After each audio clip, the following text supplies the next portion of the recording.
Hello guys, may nakapulot ako ng 200, ibabalik ko natin. At alam ko parang may Tara. Ayan no. Parang nahanap ko na yung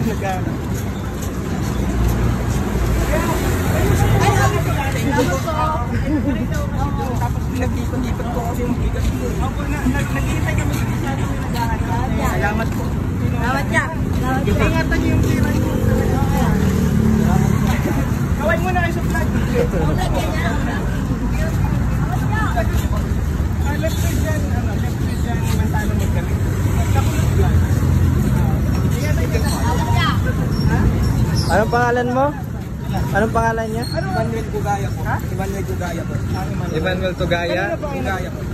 Kanina pa kayo naghahanap. Wala na namin sa liyan po sa may ano. Wala po?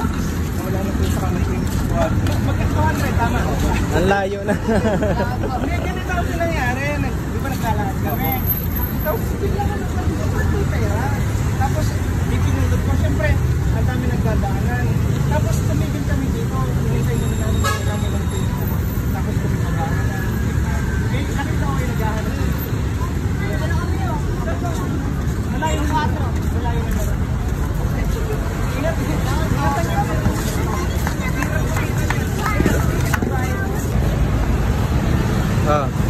So yun guys, nabalik na natin yung pera at masaya ako syempre. At natagpuan ng may-ari yung pera. At naghintay kami dito kahit ilang minuto. At yun nga, pinagpapawisan na yung si Tutoy. Sa ganito nakita. Oo.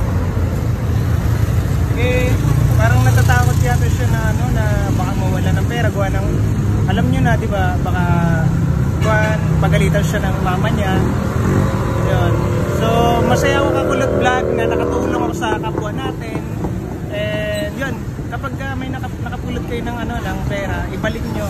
Sobra. Napaka-importante ng pera sa aming lahat. So, yun lang mga Kakulot. Kakulot Vlog. Bye-bye.